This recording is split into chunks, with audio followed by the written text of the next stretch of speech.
The glass shattered against the stone floor before Elena even realized her hand had let go of it.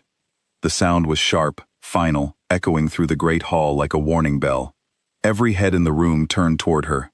Damien stood at the far end of the hall, his jaw tight, his eyes cold as frost on a winter morning. He had just said the words that would change everything. You were never anything but convenient. 6 words. That was all it took to end 3 years of loyalty, patience, and quiet sacrifice. Elena did not cry. She did not scream. She simply stood there for a moment, feeling the weight of every eye in the room pressing against her skin. The council members shifted uncomfortably in their seats. Someone coughed. Someone else whispered something she could not hear, though she did not need to hear it to know what they were saying. They had always whispered about her, the human-born mate of the Alpha King, the woman who did not belong. She turned without a word and walked out of the hall, her footsteps steady despite the storm raging inside her chest. Behind her, she heard Damien call her name once, his voice sharp with something that might have been regret, though she refused to believe it. Regret came too late to matter now. The corridors of the pack house felt different that night. Familiar walls she had walked 1,000 times now seemed foreign, as if the stones themselves had turned against her. She passed the portrait gallery, where paintings of past alphas and their mates hung in solemn rows. She had always found comfort in those portraits, imagining herself one day belonging among them. Now she saw only strangers staring down at her, judging her, agreeing with the 6 words that still rang in her ears. Her room, which had never truly felt like her room, waited for her at the end of the West Wing. She pushed the door open and stood in the doorway for a long moment, looking at the space that held 3 years of her life. The bed she had shared with a man who barely looked at her most nights. The desk where she had drafted trade agreements and diplomatic letters that carried his name but her mind. The window that looked out over the training grounds where she used to watch him from a distance, telling herself that one day he would see her the way she saw him. She had been foolish. She understood that now, with a clarity that hurt more than anger ever could. Elena moved quickly, pulling a worn leather bag from beneath the bed. She did not pack much. A few changes of clothing. The small wooden box that held her mother's letters. The only thing she had left from a life before the pack. Before Damien. Before she had convinced herself that being useful was the same as being loved. She left behind the jewelry he had given her for public appearances. The formal gowns tailored to fit the image of a queen who ruled beside her king. None of it was hers. It never had been. As she packed, memories rushed at her uninvited. The night she first arrived at the Packlands, frightened and alone, having lost everything in the fire that took her family's home, Damien had found her on the border, half frozen, barely conscious. He had carried her back himself, and for a brief, foolish moment, she had believed that meant something. She had believed she mattered to him beyond what she could do for his pack.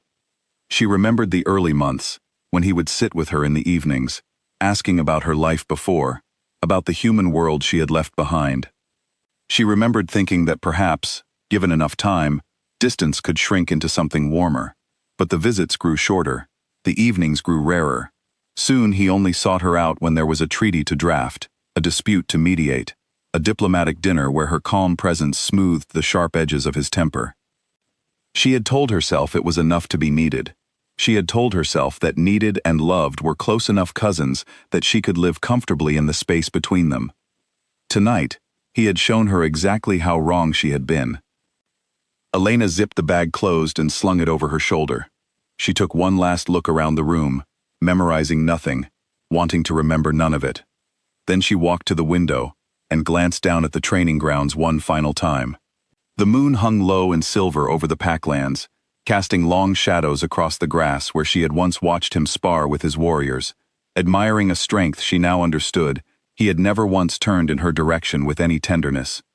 She left the room without looking back. The halls were quiet as she made her way toward the servants' entrance at the rear of the house, the one route she knew would avoid the main gathering areas where council members might still be lingering, discussing what they had witnessed. She moved like a shadow, years of learning to be unseen and unheard, serving her well in this final act within these walls. Near the kitchen, she nearly ran into Marta, the elderly wolf who oversaw the pack's herbal stores and had always shown Elena a quiet kindness the others withheld. Marta's eyes widened at the sight of the bag over Elena's shoulder, understanding immediately what it meant. "You're leaving," Marta said softly, not a question. "I have to," Elena replied, her voice steadier than she felt. Marta studied her for a long moment, then reached into the pocket of her apron and pressed a small pouch into Elena's hand. "For the road," she said. "Dried herbs, a bit of coin. It's not much, but it will help until you find your footing." Elena's throat tightened at the unexpected kindness. "Thank you," she managed. "He's a fool," Marta said, her voice low and fierce. "Any wolf who cannot see what he has in front of him deserves to lose it. Go, child. Build something better than what he gave you." Elena nodded, unable to speak past the lump in her throat, and slipped out into the cool night air.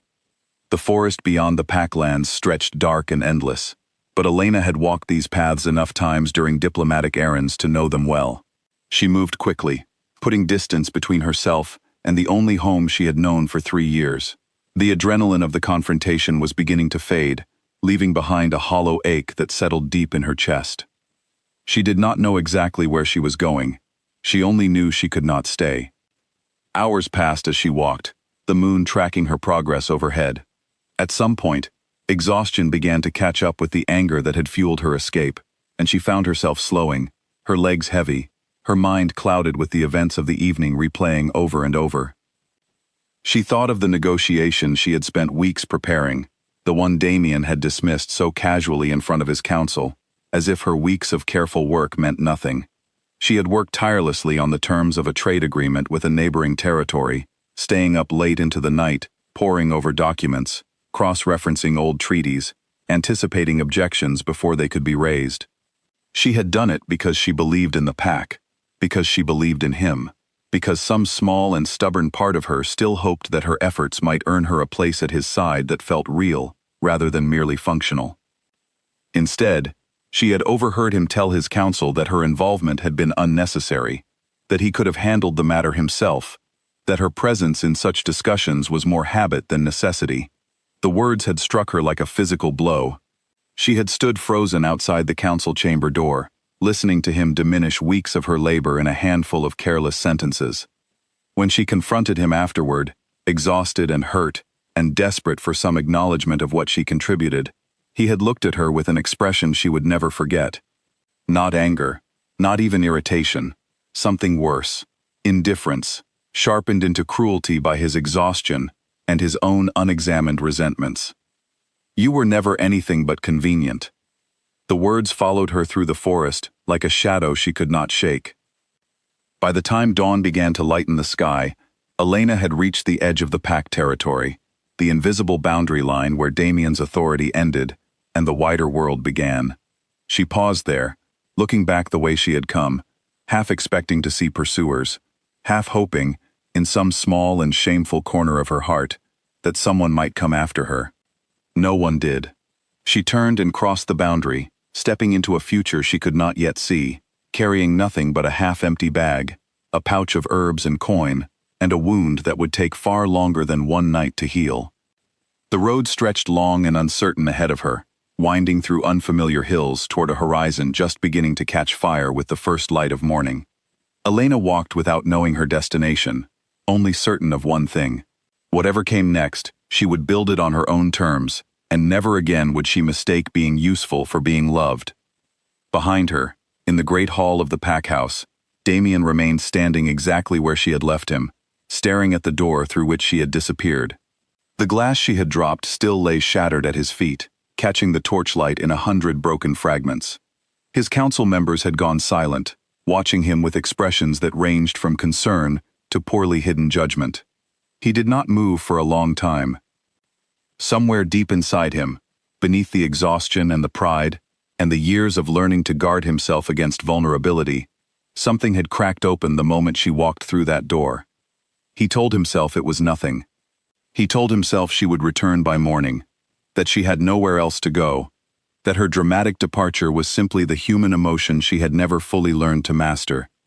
But as the hours passed, and morning came without her return, a cold unease began to settle in his chest, one he did not yet have the vocabulary to name.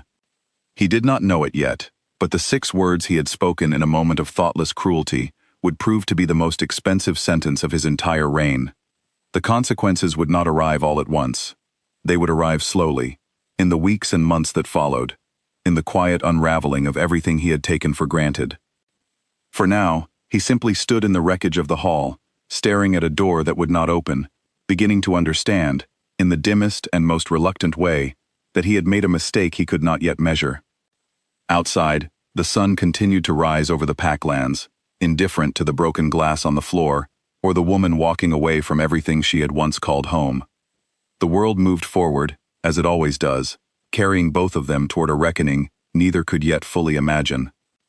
Elena walked until her legs ached and her feet blistered inside her worn boots, but she did not stop, not until the Packlands had disappeared entirely behind the rolling hills.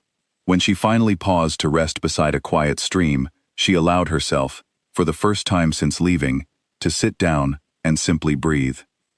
The water moved gently over smooth stones, indifferent to her pain, and somehow that indifference brought her comfort.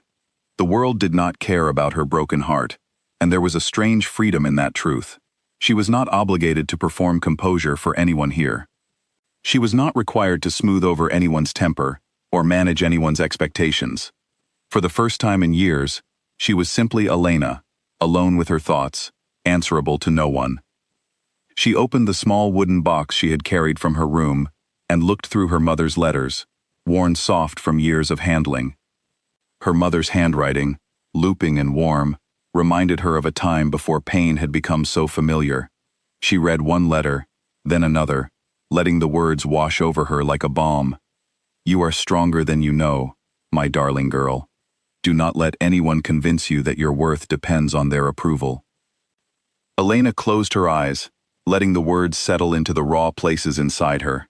Her mother had written those words years before any of this happened, long before Damien, long before the Pack, long before 6 devastating words had upended her life. And yet they felt as though they had been written precisely for this moment, waiting patiently across the years for her to need them most.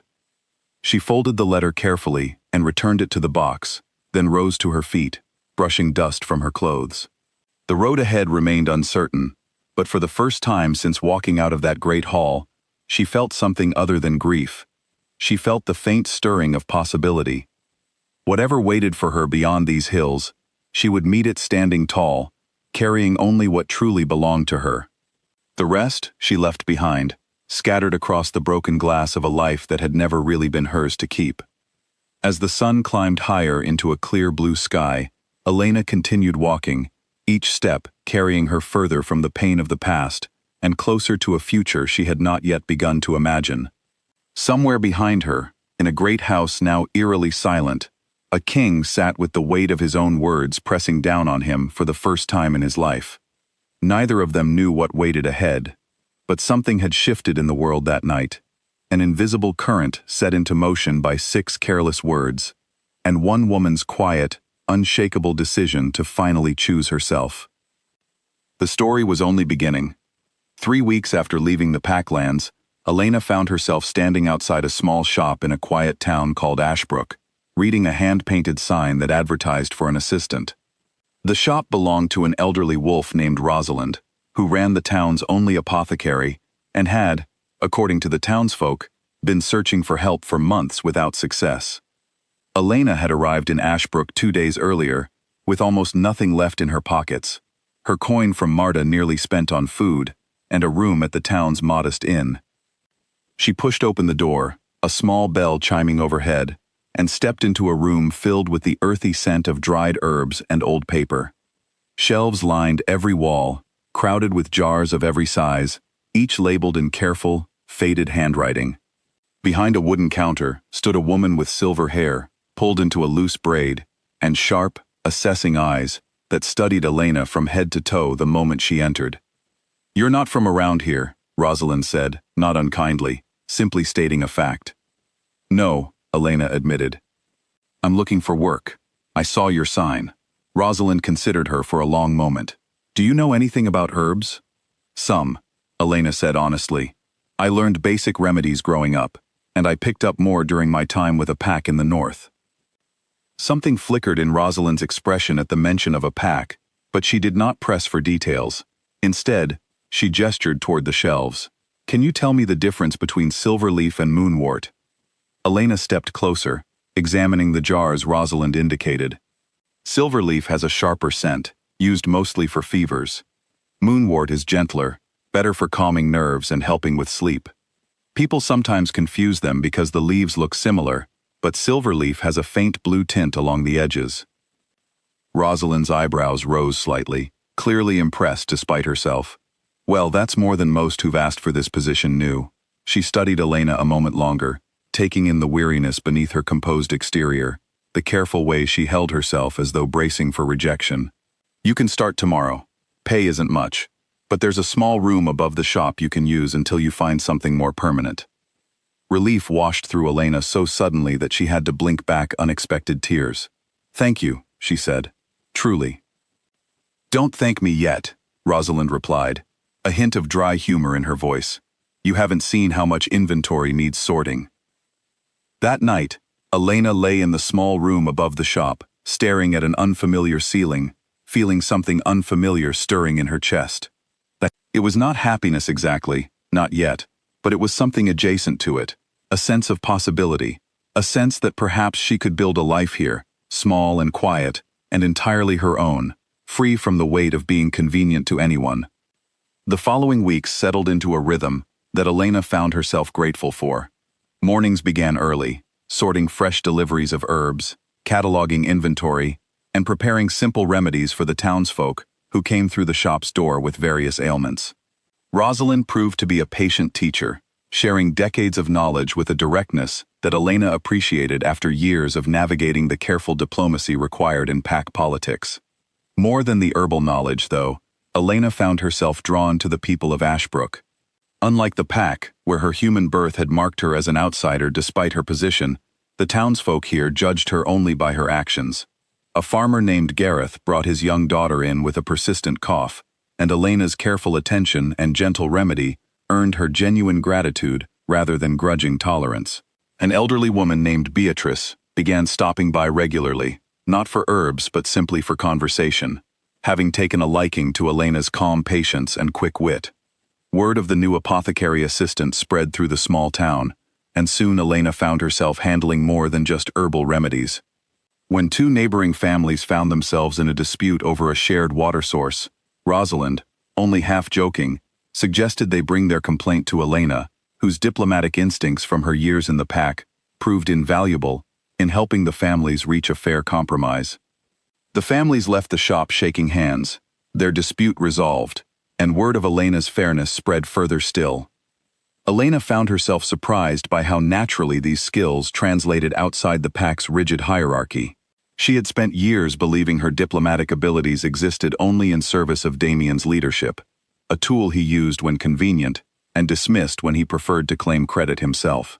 Here, in this small town that owed her nothing and expected nothing beyond honest effort, she discovered that her abilities belonged to her alone. They were not borrowed or lent for his benefit. They were simply who she was. One evening, several weeks into her new life, Rosalind found Elena sitting on the back steps of the shop after closing, watching the sunset paint the sky in shades of orange and violet. The older woman settled beside her with a soft groan, her joints protesting the movement. "You've settled in well," Rosalind observed. "Better than I expected, honestly." "I didn't expect to settle in at all," Elena admitted. "I wasn't sure I'd stay this long." "What changed?" Elena considered the question carefully. "I think I forgot what it felt like to matter simply because of who I am, not because of what I could do for someone else." Rosalind nodded slowly, understanding passing between them, without need for further explanation. "Whoever hurt you," she said gently, "made a grave mistake letting you go. I hope you know that." "I'm starting to," Elena said, and found that she meant it. As autumn deepened into its fullest colors, Elena's reputation in Ashbrook continued to grow. She began teaching basic remedies to the town's children during quiet afternoons, sharing knowledge with a patience that came naturally to her. She helped organize the town's harvest festival, coordinating between different families and merchants with an efficiency that left the town elders remarking on her talents. Slowly, without quite realizing it was happening, Elena began to rebuild her sense of self from the ground up. brick by careful brick, no longer dependent on anyone else's validation to know her own worth. Word of her transformation, however, did not stay confined to the borders of Ashbrook. Traveling merchants who passed through town carried stories with them as they moved between territories, tales of a remarkable woman with sharp diplomatic instincts and deep herbal knowledge who had appeared seemingly from nowhere and quickly become indispensable to a small northern town. These stories, embellished with each retelling, eventually found their way back toward the packlands Elena had left behind. Meanwhile, within the pack house Elena had once called home, the absence she left behind grew louder with each passing week. The trade negotiation she had prepared so carefully collapsed within days of her departure, the neighboring territories' representatives baffled by Damien's inability to recall details Elena had meticulously organized. Council meetings that once ran smoothly under her quiet guidance from the sidelines grew tense and disorganized without her steadying presence. Minor disputes between pack members, which she had always resolved with practiced diplomacy before they escalated, began piling up on Damien's desk, each one demanding attention he had never learned to give without her support. Damien told himself these were temporary setbacks, adjustments that would smooth themselves out with time. He refused to acknowledge, even to himself, how deeply her absence had disrupted the careful machinery of leadership he had built, without ever recognizing how much of its function depended on her. At night, alone in rooms that had once, however imperfectly, held two people, he found himself unable to escape the echo of her footsteps walking away, the sound of that shattered glass still ringing faintly in his memory. He told himself he did not miss her. He told himself the unease settling into his chest was simply the natural friction of pack business without its usual smoothness. But late at night, when sleep refused to come, he could not fully believe his own reassurances. Back in Ashbrook, Elena remained blissfully unaware of the chaos unfolding in her absence. She was too busy building something new, something entirely hers, to spare much thought for the life she had left behind. When occasional flickers of memory surfaced, unbidden and unwelcome, she pushed them aside with practiced determination, focusing instead on the steady rhythm of her new existence. One crisp morning in late autumn, a stranger entered Rosalind's shop, his travel-worn cloak marking him as someone who had journeyed a considerable distance.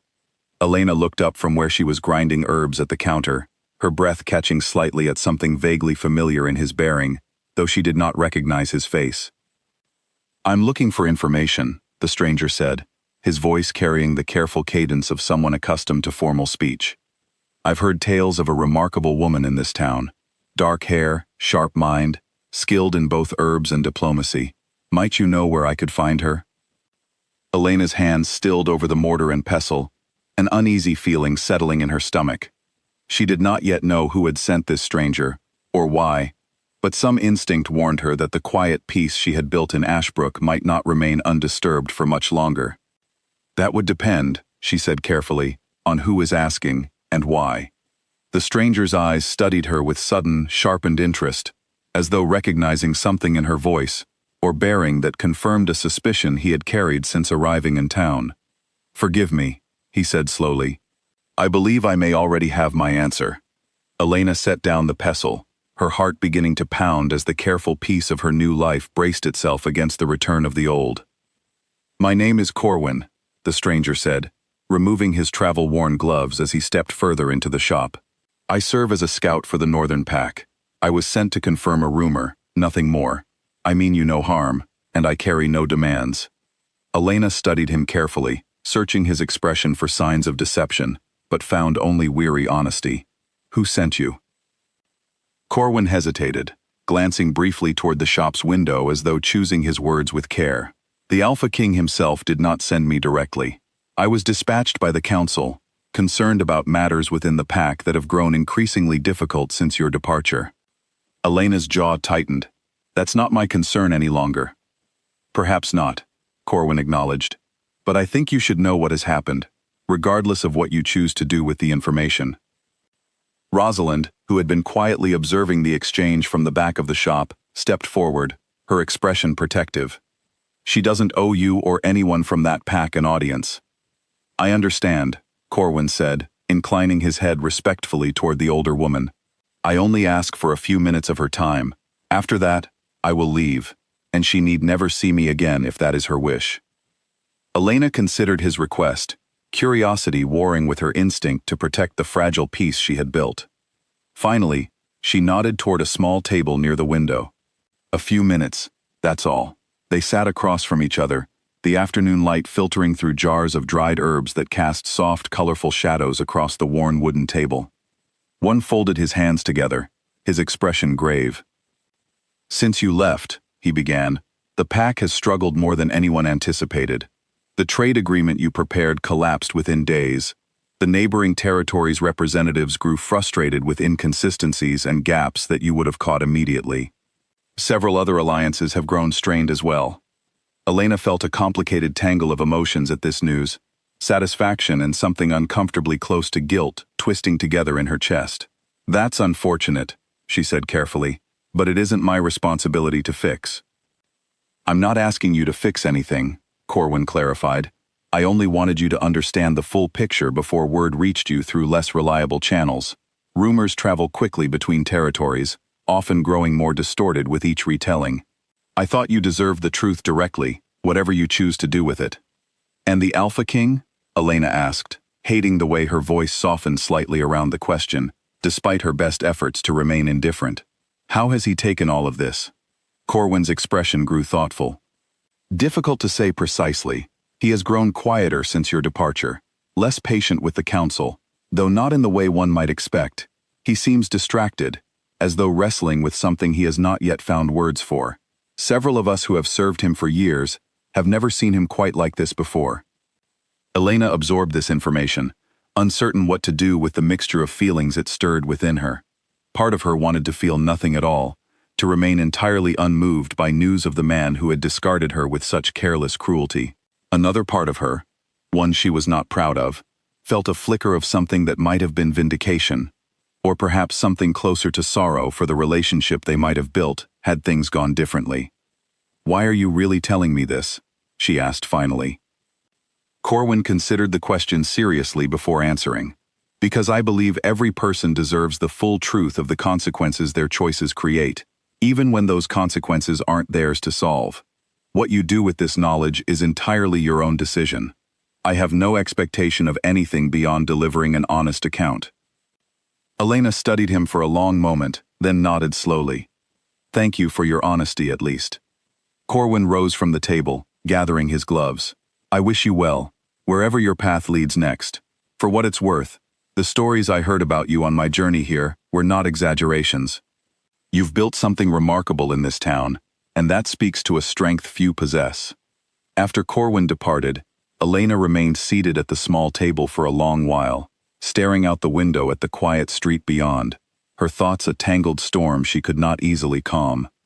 Rosalind eventually settled into the chair across from her, studying Elena's troubled expression with quiet concern.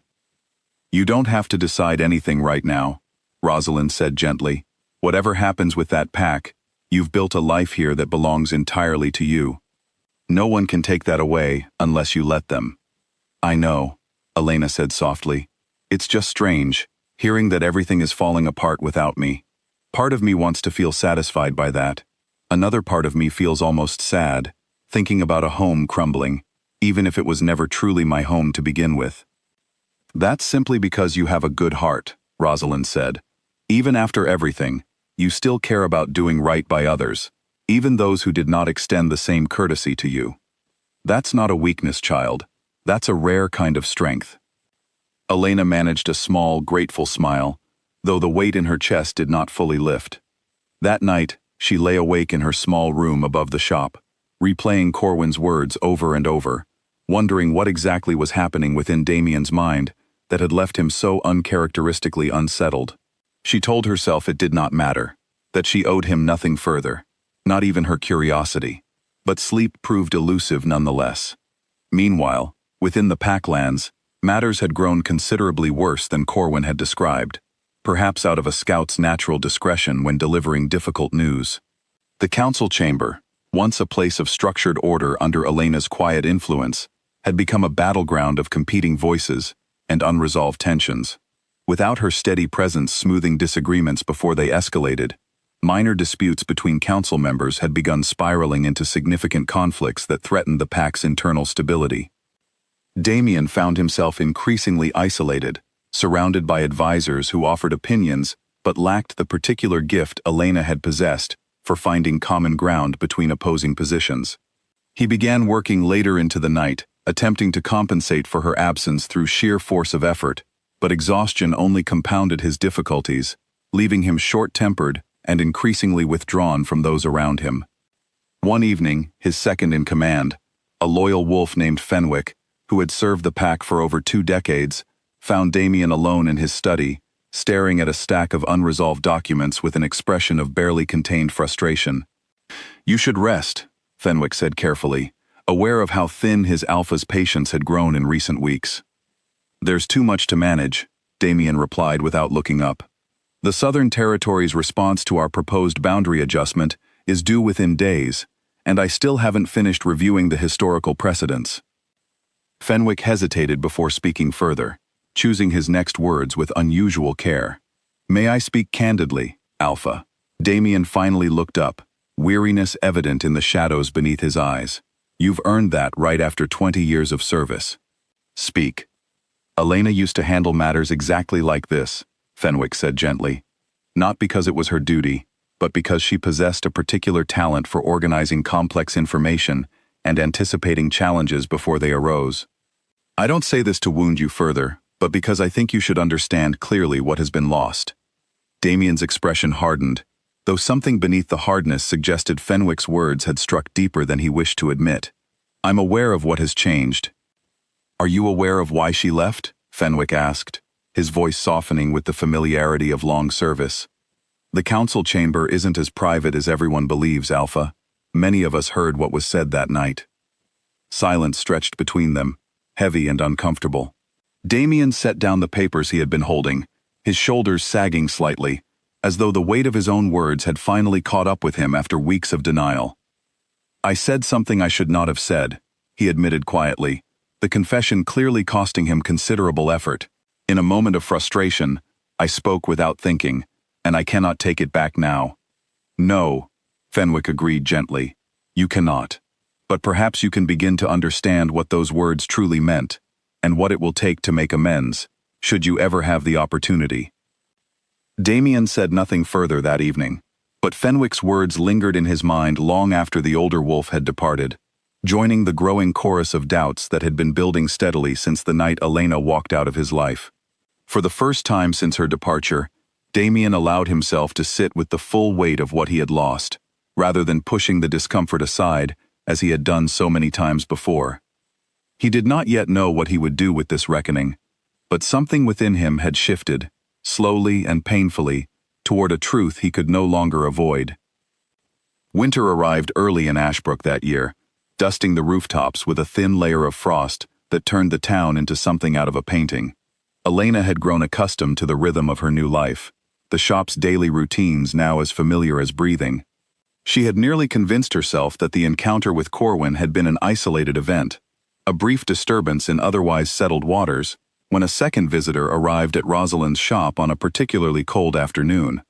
This time, there was no mistaking who stood in the doorway.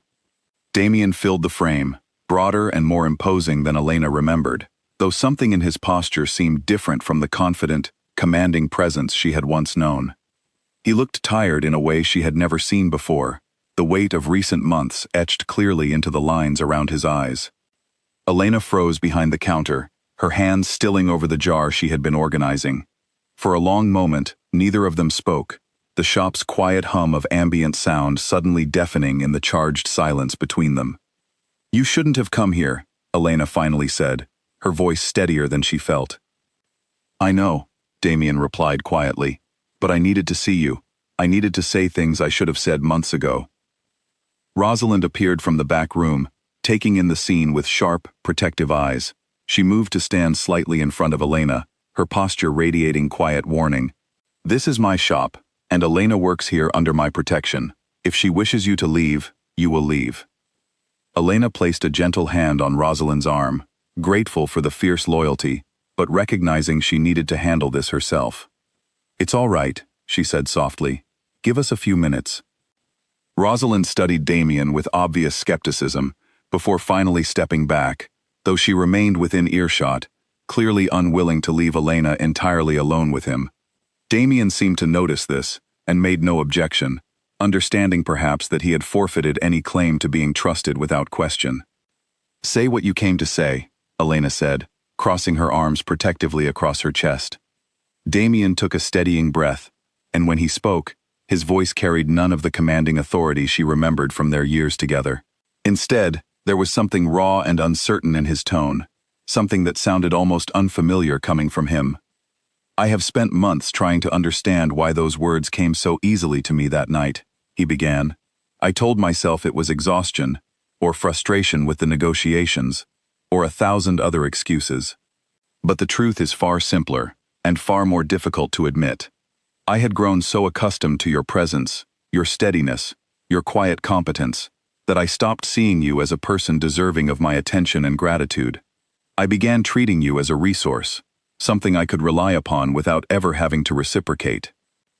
Elena remained silent, listening carefully, though her expression gave little indication of what she was feeling.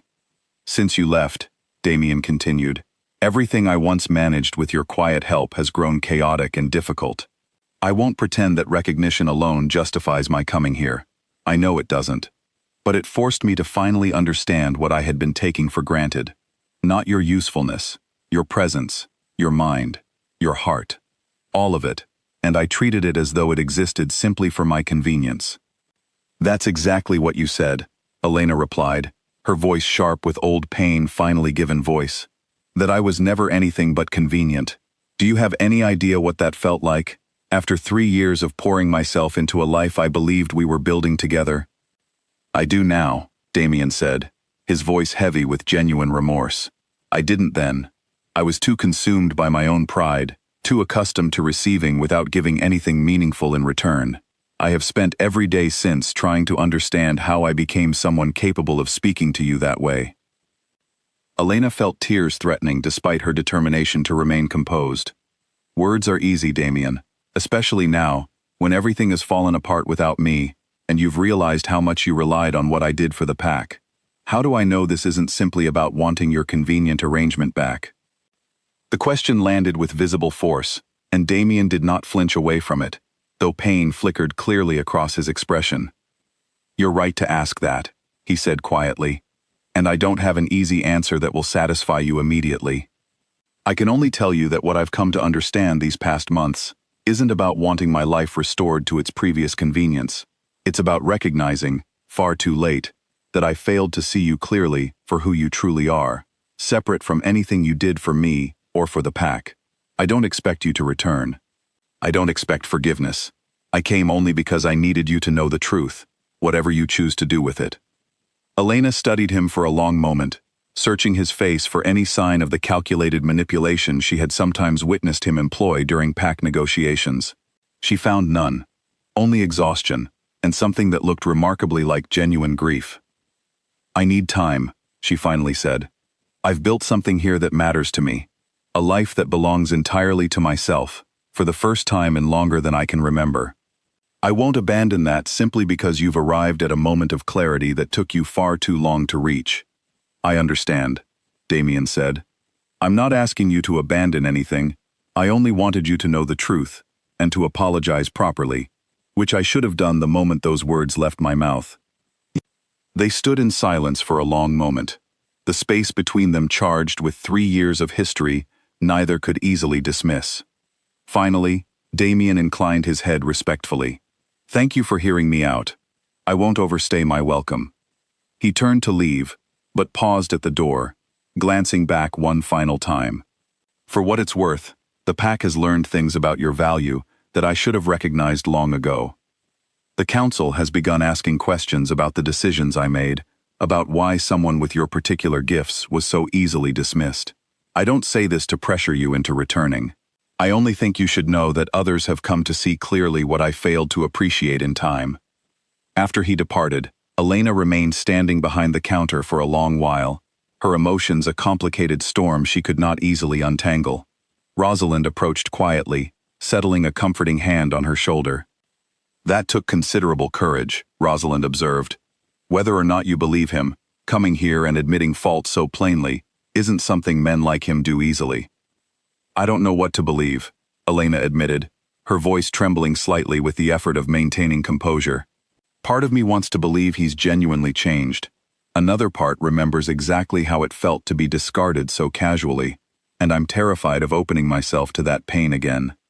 No one is asking you to decide anything tonight, Rosalind said gently.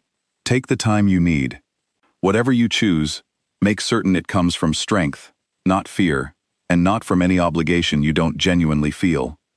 Elena nodded, grateful for the older woman's steady wisdom, though sleep proved elusive once again that night as she lay awake, turning Damien's words over and over in her mind, searching for certainty that refused to arrive easily. In the weeks that followed, Elena continued her work at the shop, though something had shifted within her, a quiet awareness that the door to her old life, though firmly closed, was not entirely sealed. She found herself thinking of Damien more often than she wished to admit, wondering whether his apparent transformation represented genuine growth or merely a temporary crisis of conscience that would fade once circumstances improved. Meanwhile, back at the Packlands, Damien returned to find the council chamber in the midst of another contentious debate, one that had grown so heated that two senior members had nearly come to blows before Fenwick intervened to restore order. Watching the chaos unfold before him, Damien found himself thinking not of the immediate crisis, but of how effortlessly Elena had once navigated exactly these kinds of tensions, finding common ground where others saw only conflict. He did not know, in that moment, whether she would ever choose to return. But he understood with growing certainty that regardless of her decision, he needed to become someone worthy of the trust he had so carelessly broken, not to win her back, but because the man he had allowed himself to become was someone he no longer wished to remain. That night, alone in his study, Damien began the slow, difficult work of genuine change, starting with a decision to personally review every dispute that crossed his desk with the same careful attention Elena had always brought to her work, rather than delegating the emotional labor to others while claiming credit for successful outcomes. It was a small beginning, but a beginning nonetheless, born not of strategy or desperation, but of a hard-won understanding that some mistakes, however painful to confront, deserved genuine correction rather than convenient excuses. Spring returned to Ashbrook slowly, melting the last patches of frost from the shop's windowsills and coaxing the first green shoots from the soil along the roadside. Elena found herself standing in the doorway of the shop one bright morning, watching the town come alive with the season's renewal, feeling something similar stirring within her own heart after months of careful reflection. She had not seen or heard from Damien since his visit in winter, though word occasionally reached her through passing travelers about developments within the pack. She learned that he had taken to personally reviewing council matters with unusual diligence, that he had begun holding regular sessions where pack members could bring concerns directly to him, rather than navigating layers of bureaucracy. She heard, too, that his temper, once quick to flare under pressure, had grown noticeably more measured, and that Fenwick had remarked more than once on the change in his alpha's demeanor. Elena told herself these reports meant little, that people could perform temporary reformation without genuine transformation lying beneath the surface. Yet despite her careful skepticism, she found herself hoping, in some quiet corner of her heart she had not fully acknowledged, that perhaps the changes were real. One afternoon, as she organized a new shipment of herbs alongside Rosalind, a young woman entered the shop looking distressed, cradling her arm against her chest. Elena immediately recognized signs of a minor fracture and moved to assist, her years of practiced calm guiding her through the necessary steps to ease the young woman's pain, while Rosalind prepared a proper splint. As she worked, Elena found herself reflecting on how naturally this life had come to fit her, how the skills she had once believed existed only to serve Damien's convenience had, in fact, always belonged to her, waiting patiently to be recognized and valued on her own terms. The young woman thanked her profusely before leaving, and Elena felt the familiar warmth of genuine gratitude, freely given and freely received, settle comfortably in her chest. That evening, as the shop prepared to close, Rosalind approached Elena with an expression of careful consideration. "You've grown into something remarkable here," the older woman said. I've watched you build genuine trust with this entire town, not through obligation, but through simple, consistent kindness and skill. I couldn't have done it without your guidance, Elena replied warmly. Perhaps not, Rosalind acknowledged, but the foundation was always yours. I simply gave you space to discover it. She paused, studying Elena thoughtfully. Have you decided what you'll do regarding the pack? Elena considered the question seriously, recognizing that months of careful deliberation had finally crystallized into something resembling clarity. I don't know if I'll ever fully trust that things have changed, she admitted, but I think I owe it to myself, not to him, to see for certain, rather than wondering indefinitely. I can't build a complete future on unresolved questions. Rosalind nodded slowly. Whatever you decide, know that you'll always have a place here, should you need it. The following week, Elena penned a careful letter, addressed not to Damien directly, but to Fenwick, whose reputation for steady loyalty and honest counsel she trusted more readily than her own complicated feelings toward the Alpha King himself. She requested a private meeting on neutral ground, away from the Packlands entirely, wanting to observe Damien's genuine character away from the theater of his throne and council chamber. Fenwick's response arrived within days, expressing gratitude for her willingness to consider reconciliation of any kind, and confirming that Damien would meet her wherever and whenever she chose. Elena selected a quiet meadow roughly equidistant between Ashbrook and the Packlands, a place with no history between them, no memories to color the conversation with old associations. On the appointed day, Elena arrived early, her nerves steady despite the significance of the moment. She had rehearsed countless versions of this conversation in her mind over the preceding weeks, uncertain which approach would best reveal whether Damien's transformation carried genuine substance or merely convenient performance. Damien arrived precisely on time, alone, without the retinue of guards or advisors that typically accompanied an Alpha King's travels. This small detail did not escape Elena's notice, understanding intuitively that he had chosen vulnerability over the protective armor of his position. "Thank you for agreeing to see me," he said, his voice carrying the same careful humility she had witnessed during his visit to the shop months earlier. "I wanted to see for myself," Elena replied honestly, "whether the changes I've heard about represent something real, or simply a temporary response to difficulty that will fade once circumstances improve." "That's a fair concern," Damien acknowledged. "I can't prove genuine change through words alone. I understand that trust rebuilds slowly, through consistent action over time, not through a single conversation, however sincere." They walked together through the meadow as the afternoon sun warmed the grass beneath their feet, and Elena found herself asking careful questions about the changes she had heard rumored, listening not just to his answers but to the manner in which he delivered them, searching for the subtle signs of genuine reflection versus rehearsed performance. Damien spoke of the difficult work he had undertaken these past months, not simply managing pack affairs more diligently, but genuinely examining the patterns of thought that had allowed him to treat someone he claimed to value with such careless disregard. He spoke of conversations with Fenwick that had challenged him to confront uncomfortable truths about his own character, of nights spent wrestling with the recognition that respect and gratitude required active practice, not passive assumption. "I don't expect you to return simply because I've made these changes," he said finally, as they paused beside a small pond reflecting the pale blue sky above. "I understand that whatever exists between us now must be rebuilt from genuine foundation, not from the assumption that fixing my own failures automatically entitles me to your presence again." Elena studied him carefully, recognizing in his words and bearing something she had not witnessed during their years together within the pack. Not the confident authority of a king accustomed to easy deference, but the humbled reflection of someone who had genuinely confronted his own failures and chosen, deliberately and consistently, to become someone different. "I'm not ready to return to what we had before," Elena said carefully. "That life, and the role I occupied within it, nearly cost me my own sense of self entirely. I won't rebuild something that requires me to disappear into convenience again." "I don't want that either," Damien replied earnestly.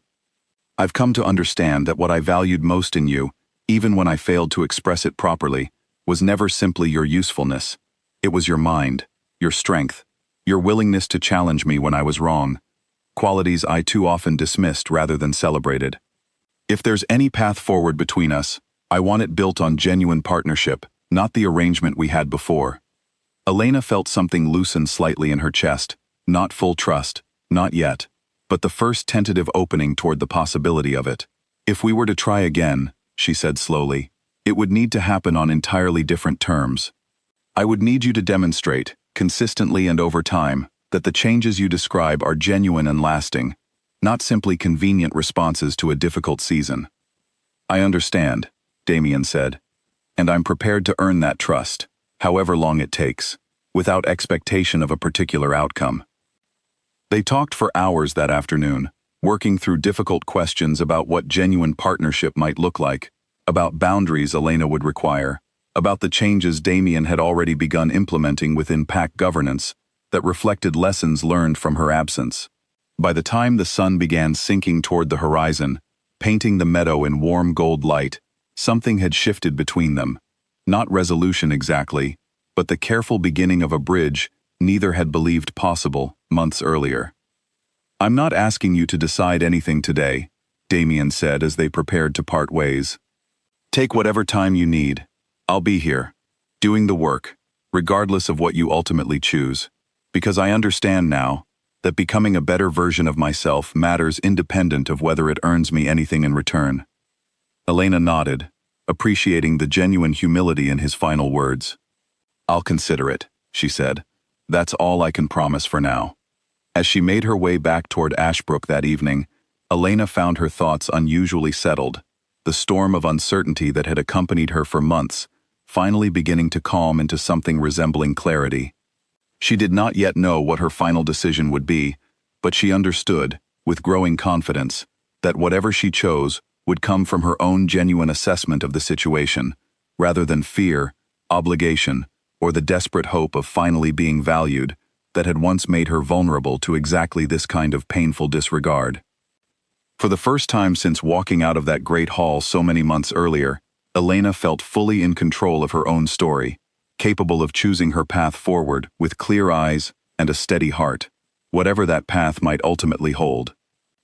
In the weeks following their meeting in the meadow, Elena continued her work at Rosalind's shop, but found herself paying closer attention to news that traveled from the Packlands, no longer dismissing every report as irrelevant to her carefully constructed independence. Travelers passing through Ashbrook occasionally mentioned changes within the Northern Pack, and Elena listened with cautious interest, weighing each new detail against the promises Damien had made. She learned that he had established a formal council process that gave every pack member, regardless of standing or birth, a genuine voice in matters affecting their community. She heard that disputes were now handled through structured mediation, rather than depending entirely on the Alpha's personal judgment, reducing the kind of chaos that had overwhelmed the council chamber in her absence. Most notably, she learned that Damien had begun publicly crediting the contributions of others, including advisors and pack members, whose work had previously gone unacknowledged, a small but significant shift from the pattern of behavior that had once led him to dismiss her own efforts so carelessly. Fenwick sent occasional letters as well, careful not to pressure Elena toward any particular decision, but offering honest observations about the changes he witnessed within Damien's leadership.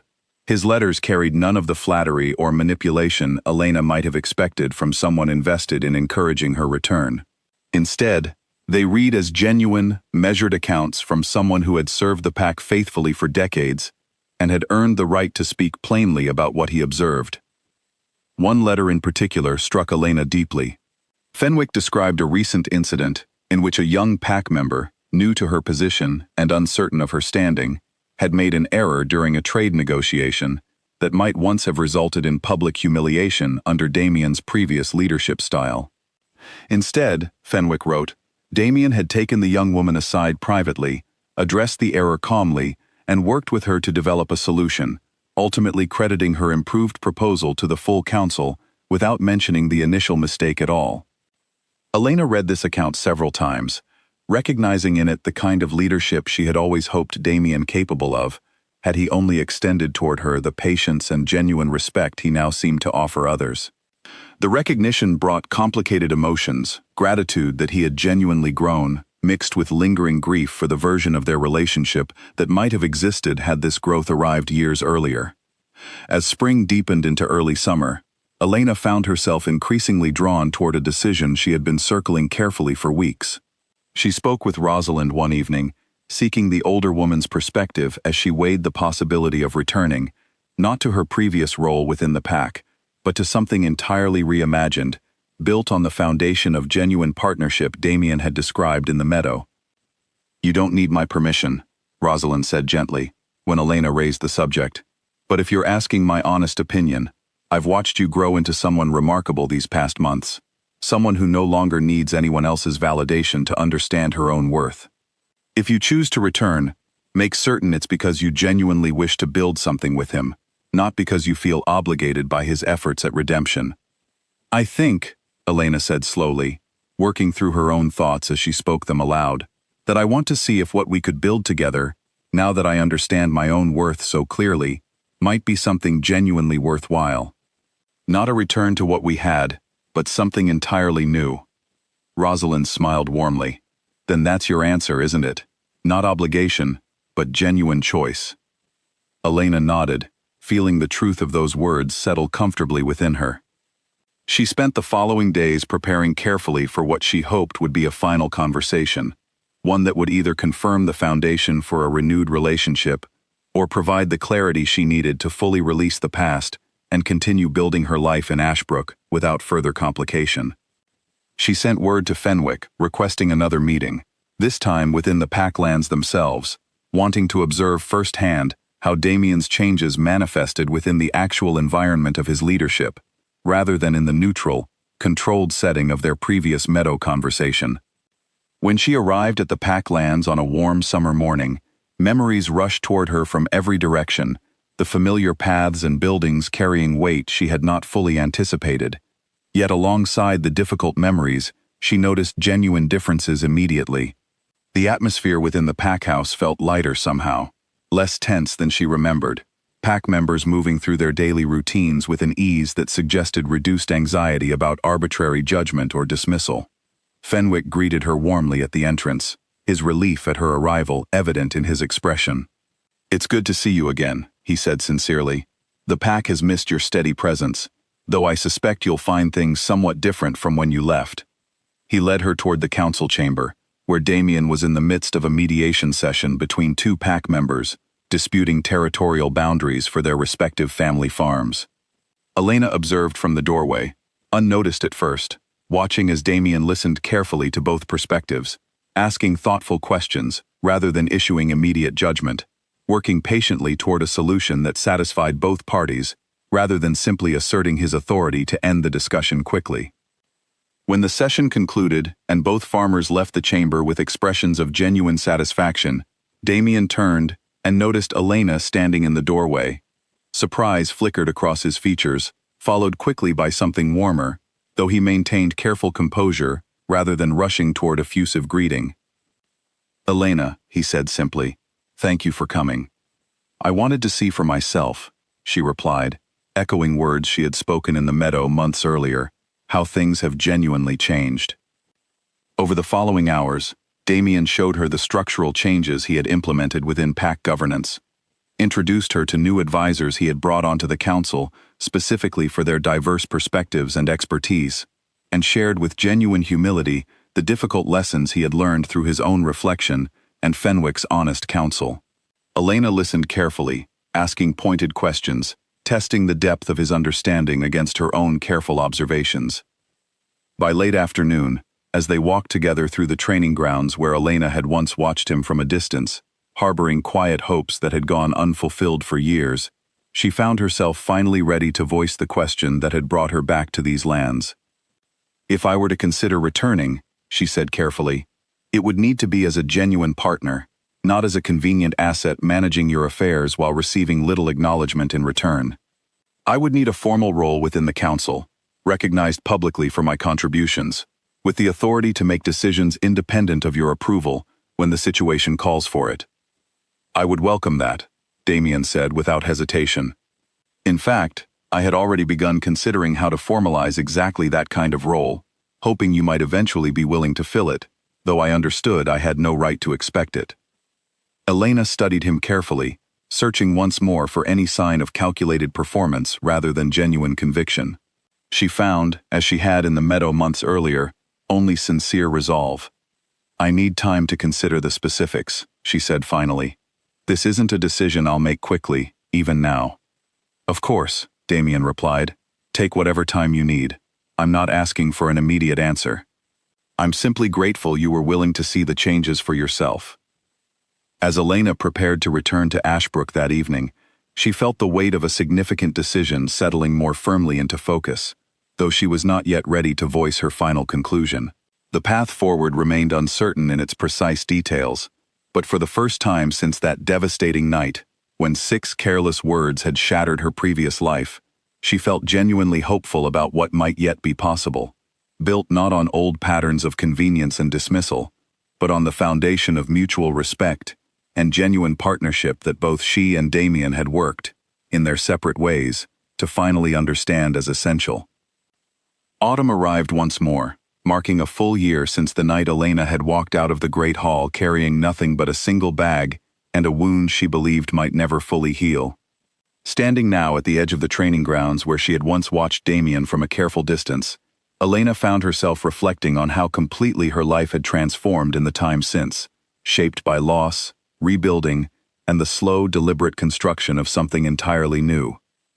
She had ultimately decided, after careful consideration and several more visits between Ashbrook and the Packlands, to accept a formal position on the council, though she had insisted on maintaining her connection to Rosalind's shop as well, splitting her time between both places in a manner that honored the full breadth of who she had become. Rosalind had welcomed this arrangement warmly, understanding that Elena's growth need not require abandoning the life she had built during her season away. The council role Damien had created for her carried genuine authority, recognized formally by pack members and neighboring territories alike. She oversaw diplomatic relations and internal mediation, her decisions carrying weight, independent of Damien's direct approval, a structural change that represented the clearest evidence of his genuine transformation. Where once her contributions had been absorbed silently into his authority, now her name appeared explicitly on agreements she negotiated, her judgment publicly credited when disputes were resolved through her careful guidance. Their relationship, too, had evolved into something neither had fully anticipated during those difficult months of separation. Rather than resuming the pattern of quiet, unspoken expectation that had characterized their previous years together, Elena and Damien had built deliberate practices of communication into their daily lives. They held regular conversations specifically dedicated to addressing concerns before they could fester into larger conflicts, a habit born directly from the painful lesson of 6 careless words spoken in a moment of unexamined frustration. On this particular autumn evening, Damien found Elena standing at the edge of the training grounds, her expression thoughtful as she watched the sunset paint the sky in familiar shades of orange and gold, colors that echoed the very evening she had first left these lands a year earlier. "You're thinking about that night," he said quietly, coming to stand beside her without presumption, having learned over the preceding months to read her moods with genuine attentiveness, rather than careless assumption. "I am," Elena admitted. "It's strange, looking back now. That night felt like an ending, the complete destruction of everything I had believed my life would become. I never imagined it would also become the beginning of something far better." Damien was quiet for a moment, considering his next words carefully. "I think about that night often as well," he said. "Not with the same pain you carried, but with a particular kind of gratitude I never expected to feel toward my own worst mistake. If I hadn't spoken those words, hadn't watched you walk away with such quiet dignity, I don't know that I would have ever confronted the patterns I had allowed myself to fall into. Your leaving forced a reckoning I desperately needed, even though I caused you tremendous pain in the process." "I don't regret leaving," Elena said honestly. "Even with everything that's happened since, even with where we've arrived now, I needed that time away to understand my own worth, separate from anyone else's recognition of it. If I had stayed, out of fear or obligation, or the desperate hope that things might improve on their own, I don't think I would have found the strength to demand the genuine partnership we've built now." "No," Damien agreed. "I don't think you would have. and I don't think I would have found the humility to offer it had you not shown me so clearly what I stood to lose through my own carelessness." They stood together in comfortable silence for a while, watching the last light fade from the sky, the training grounds below settling into evening shadow. Elena found herself thinking of Marta, who had pressed that small pouch of herbs and coin into her hands the night she fled, of Rosalind, who had given her space to rebuild herself from the ground up, of Corwin and Fenwick, whose honest counsel had bridged the gap between two people who might otherwise have remained forever separated by pride and pain. "I want you to know," Damien said finally, breaking the comfortable silence between them, "that whatever happens moving forward, I understand now that your presence in my life was never a convenience to be taken for granted. It was, and remains, one of the genuine privileges of my existence, one I intend to honor properly, for as long as you're willing to share your life alongside mine." Elena turned to look at him fully, searching his expression one final time for any lingering trace of the careless indifference that had once wounded her so deeply. She found instead only sincere devotion, tempered by the hard-won humility of genuine growth. "I believe you," she said softly, and found, to her own quiet relief, that she meant it completely. As darkness settled fully over the Packlands, the two of them remained standing together at the edge of the training grounds, no longer defined by the old patterns of convenience and quiet dismissal that had once nearly destroyed everything between them, but by something far more resilient, built deliberately through genuine effort, honest reflection, and the mutual understanding that love, real and lasting, required active practice rather than passive assumption. Word of their reconciliation spread gradually through the pack and beyond, carried by travelers and merchants much as the story of Elena's departure had traveled a year earlier. But this time, the story that spread was different in its essential character, no longer a tale of careless cruelty and painful abandonment, but of genuine transformation, hard-won wisdom, and the particular kind of strength required to walk away from what diminishes you in order to discover what you are truly capable of building. Elena continued her work both within the Pack Council and at Rosalind's shop in Ashbrook, refusing to let either aspect of her identity overshadow the other, understanding now with unshakable clarity that she need not choose between different versions of herself to find genuine belonging.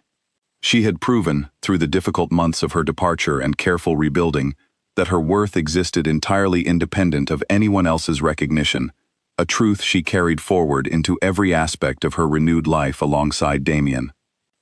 Damien, for his part, continued the ongoing work of examining his own patterns and assumptions, understanding that genuine growth required constant vigilance rather than a single moment of realization. He established formal practices within pack governance that ensured no future leader could fall into the same careless patterns that had once nearly cost him everything that mattered most, creating structures of accountability and genuine partnership that would outlast his own reign. Years later, when younger pack members asked about the foundations of their Alpha King's particularly thoughtful and inclusive leadership style, the older generation would sometimes share the story of the night Elena had walked out after hearing 6 devastating words, and how that painful departure had ultimately given rise to something far stronger and more genuine than what had existed before. It became, in time, not a cautionary tale of cruelty, but a testament to the possibility of genuine transformation, and to the particular courage required to choose yourself first, even when every instinct urges you to remain in a place that no longer serves your growth. Elena never forgot the lesson that year had taught her, carrying it forward through every subsequent challenge and celebration alike. She had learned, in the most painful way possible, that her value never depended on anyone else's convenience or recognition. And in learning that lesson so thoroughly, she had ultimately found her way toward a partnership built on the genuine mutual respect and devotion she had always deserved, but had once believed herself unable to demand. The story of the Alpha King who once called his mate nothing but convenient, and who spent the remainder of his reign proving through consistent action how deeply he had come to value her, became one told not as a warning against love, but as a reminder that genuine devotion, when finally understood and properly honored, could grow stronger from even the deepest wounds, provided both people remained willing to do the difficult, ongoing work required to build something lasting from the wreckage of careless mistakes. And so, in the quiet warmth of that autumn evening, Standing together at the edge of the training grounds where their story had once nearly ended in heartbreak, Elena and Damien looked toward a future built not on convenience, but on the hard-won foundation of genuine partnership, mutual respect, and love, finally, fully realized.